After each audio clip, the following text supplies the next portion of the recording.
하나님의 말씀은 역대하 34장 말씀입니다. 요시야 왕에 대한 말씀이죠. 요시야는 8살 무척 어린 나이에 왕이 되었어요. 31년을 다스렸다고 되어 있습니다. 그런데 다윗의 길로 걸으며 좌로나 우로나 치우치지 않았다. 여호와 보시기에 정직했다. 그렇게 평가를 받습니다. 자, 이 요시야 조금 더 요시야 왕 말씀 속으로 들어가면요. 첫 번째로 신앙은 성장한다. 그 성장하는 신앙을 사모하시기 바랍니다. 요시야의 인생에 있어서 중요한 터닝 포인트가 찾아옵니다. 3절 말씀 볼까요? 3절 앞부분만 보면요. 아직도 어렸을 때 곧 왕위에 있은 지 8년에 그의 조상 다윗의 하나님을 비로소 찾고 이렇게 되어 있습니다. 8살에 왕이 된 요시야가 제위 8년이 됐어요. 그러니까 16살이네요. 아직도 어리다. 그의 인생에 이때 중대한 만남의 사건이 일어납니다. 바로 그의 조상 다윗의 하나님을 만난 것. 자, 이제 어떻게 해야 할까요? 생각해 보면 요시야가 좀 혼란스러웠을 것 같아요. 그의 아버지는 아몬, 그의 할아버지는 므낫세가 55년을 다스렸고 아몬이 2년을 다스렸습니다. 둘 다 그런데 합해서 57년인데 둘 다 우상 숭배를 엄청나게 했던 왕들이에요. 그러니까 온 나라가 지금 온통 거의 60년 가까이 우상 숭배니까 참 그런 환경 속에서 이 요시야가 자라났고 지금까지 배워왔던 것입니다. 여호와 신앙이 퇴색한 그런 상태에서 그것이 전부인 줄 알고 그게 지금 맞는 줄 알고 살고 있지 않았나. 바알의 제단이 예루살렘 곳곳에 세워져 있습니다.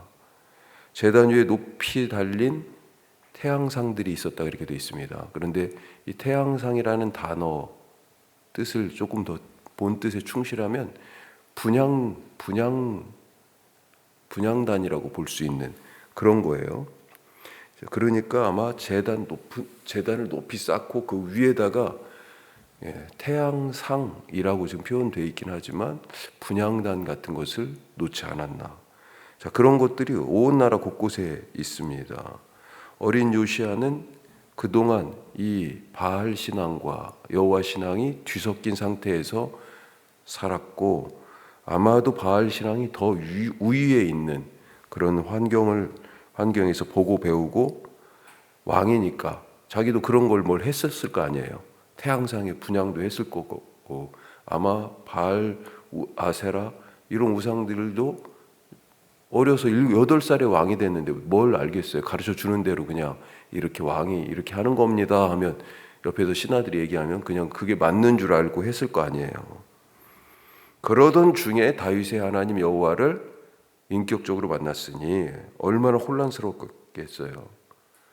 하지만 그 믿음이 아직 단단한 게 아닙니다. 아직 뭔가를 설령 믿음이 단단해졌다 하더라도 아직 뭔가를 할 만한 그런 믿음은 또 그런 능력은 아니었던 것 같아요. 자, 지금 3절 앞부분만 읽었잖아요. 거기 끝에 뭐라고 되어 있어요? 다윗의 하나님을 비로소 찾고 이렇게 번역되어 있는데 비로소 찾고에서 이 비로소로 번역된 이것을 뭐라고 얘기해야 되냐? 뭐뭐를 시작하다 이렇게 본 뜻은 그렇게 해석할 수 있습니다. 그러니까 비로소 찾았다 이 얘기는요. 하나님 찾기를 시작하고 이렇게 볼 수 있어요. 하나님을 만났지만 아직 그 믿음이 씨앗 단계라는 것입니다. 이렇게 심겨진 믿음이 비로소 심겨진 이 믿음이 비로소 싹이 나고 점점 자라는 거예요.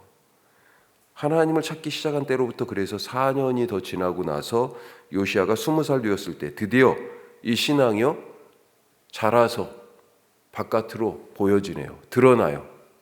자, 3절 후반부 보면요. 제12년에 유다와 예루살렘을 비로소 정결하게 하여 그 산당들과 아세라 목상들과 아로 새긴 우상들과 부어 만든 우상들을 제거하여 버리매. 자, 이런 정결하게 하는 우상 숭배를 척결하는 일이 언제요? 제위 12년 8살에 왕 됐으니까 20살 때. 아까 16살 때는요 여호와 하나님을 만났다고요. 그런데 4년 후에 이런 일을 하게 됩니다. 자, 이 이후의 말씀이 더 구체적으로 이제 나오죠. 어떻게 우상 숭배 철폐 작업을 유다와 예루살렘에서 했는지, 바알의 제단들을 헐고 태양상을 찍고 우상들을 빻아 가루로 만들고 또 그런 일들을 행하던 제사장들을 죽여가지고 그 뼈를 제단 위에서 불사르고, 그리고 이 범위를 유다와 예루살렘뿐만 아니라 6절 이후에 보면 지금 북쪽 이스라엘은요 아수르에게 멸망한 지 100년쯤 더 지난 때입니다. 그러니까 아수르의 통치의 영역 아래에 있었는데 이 북이스라엘까지도 가서 다 여호와 하나님을 섬기라고 그렇게 이 개혁을 확장하죠. 자, 그런데 여기서도 뭐라고 돼 있어요? 비로소 정결하게 하되, 이렇게 돼 있습니다. 비로소 정결하게 하기를 시작했다. 한번 반짝하고 그친 게 아니라는 겁니다.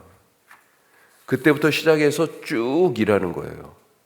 그때부터 시작해서 쭉 하나님을 찾아가고 더 알아가고 그랬다가요, 이제 이 개혁의 작업을 20살 때 그때부터 시작해서 비로소 쭉 계속해서 해오고 있었다는 거예요. 어린 요시아가 어떻게 여호와 신앙을 갖게 됐는지 알 수는 없습니다. 하지만 분명한 것은 누군가가 전해줬고 그것이 씨앗이 되어 자랐다는 것입니다. 뿐만 아니라 요시아가 그것을 자기 마음밭에서 품고 키웠어요. 또 누군가는 그 옆에서 요시아의 마음속에 뿌려진 이 여호와 신앙의 씨앗에다가 물도 줬겠죠.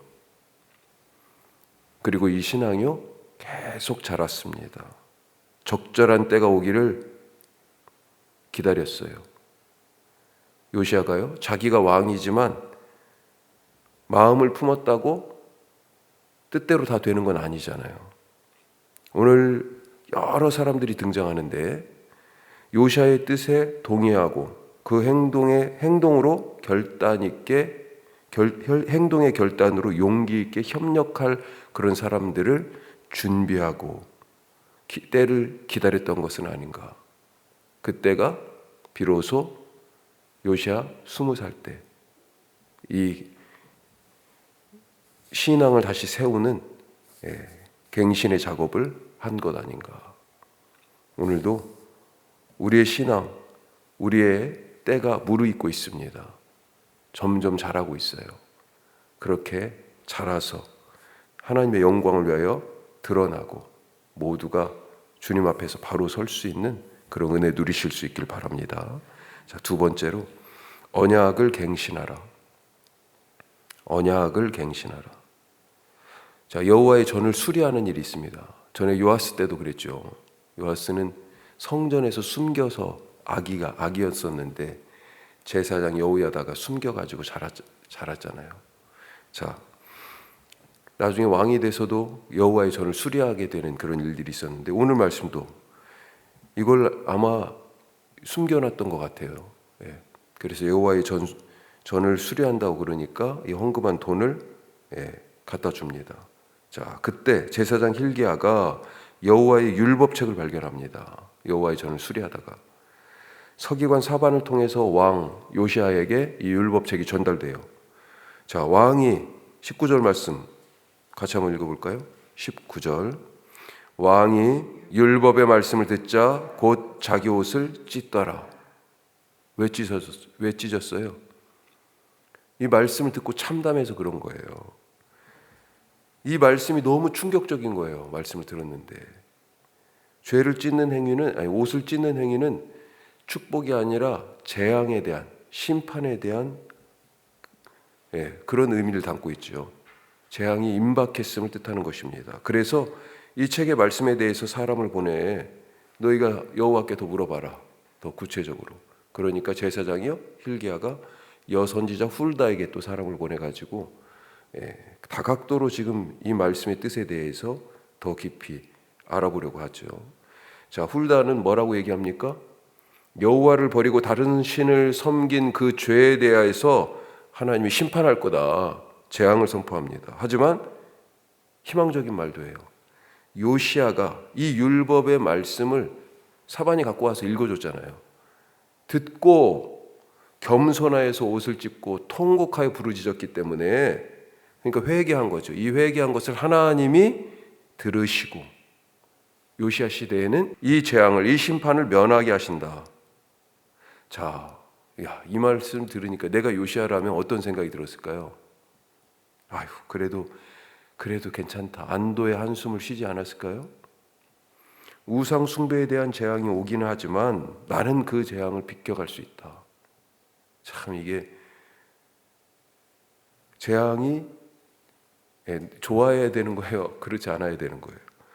자, 요시야는 내 때는 하여튼 이 재앙이 지나가니까 뭐 그냥 안심하고 넘어갈 수 있겠지만요, 여기서 멈추지 않습니다. 이 백성, 이 나라 살려야겠다는 마음이 큽니다. 그래서 여호와의 전에 올라가서 예루살렘 주민들을 다 부릅니다. 제사장 레위 사람도 다 부릅니다. 나아가서 온 백성도 다 오라고 합니다. 그리고 먼저 자기가 언약 앞에 섭니다. 31절 말씀만 보죠. 31절에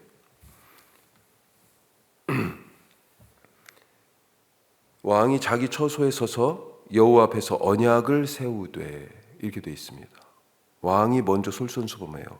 마음을 다하고 목숨을 다하 여호와를 순종하고 그 계명과 법도와 율례를 지켜 이 책에 기록된 언약의 말씀을 이루리라. 언약을 다시 세우며 그 언약을 이루겠습니다 하고 다짐하고 있어요. 그리고 나서 그 뒤에 백성들이 자기와 같이 이 언약에 대하여 맹세하도록, 따르도록 그렇게 촉구합니다. 자, 이 발견된 율법책, 아마도 신명기였을 거다, 그렇게 생각들을 해요. 새로 만든 언약이 아니에요. 이미 있던 거예요. 그렇죠? 발견한 거잖아요. 그런데 이 언약이요, 깨졌습니다. 그래서 리뉴하는 거예요. 리뉴, 갱신, 언약의 갱신. 유대인들에게는 어쩌면 명절이 그런 의미를 갖는 것 아닐까요? 1년에 3번 명절이 있잖아요.